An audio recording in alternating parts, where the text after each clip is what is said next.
મહારાષ્ટ્રમાં દરરોજ corona virus નવા કેસ સામે આવી રહ્યા છે અને મહારાષ્ટ્રમાં રવિવારે 131 નવા કેસ નોંધાયા હતા અને આ સાથે રાજ્યમાં એક્ટિવ કેસોની સંખ્યા વધી 701 થઈ ગઈ છે અને જેનાથી ચિંતા વધી ગઈ છે અને જીવન વેરિએન્ટ કેસોમાં પણ વધારો થયો છે અને વધી એક વગતરી થઈ ગયા છે અને રાજ્યમાં કોરોના સૌથી વધુ કેસ છે અને થયેલા કોરોનાના 190 કેસ નોંધાયા છે. મુંબઈમાં અત્યાર સુધી 137 અને પુણેમાં 126 આ રક્તરાશમાં આશ્રમે ભૂતપૂર્વ ચીફ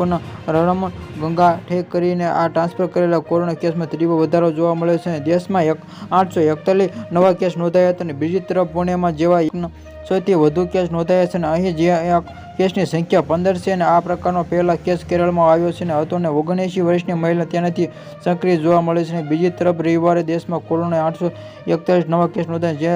છેલ્લા 7 મહિનાથી દિવસ સૌથી વધુ આંકડા અને કેન્દ્રીય સ્વાસ્થ્ય મંત્રાલય દ્વારા આ માહિતી આપવામાં આવી છે કે કેન્દ્રમાં દ્વારા રાજ્યમાં એડવાઇસ જારી કરવામાં આવી છે કે ઝડપે કોરોના ફેલાઈ રહ્યો છે અને જેથી લઈને કેન્દ્ર દ્વારા રાજ્યમાં એડવાઇસ લઈને પણ જારી કરવામાં આવી છે અને રાજ્યોમાં જિલ્લા કેસ વધુ નજર રાખવામાં આવ્યું છે અને આ તમામ આરોગ્ય કેન્દ્રને લઈને આ જણાવવામાં આવી રહ્યું છે કે ક્રિસમસના અવસર બધી ભીડને કારણે આ કોરોના કેસમાં થયો હતો અને આ કારણે લોકો નવા વર્ષની ઉજવણી કરવા માટે દેશ વિદેશના વિવિધ ભાગોમાં આ પ્રવાસ સ્થળોમાં જાય છે. Subscribe my channel.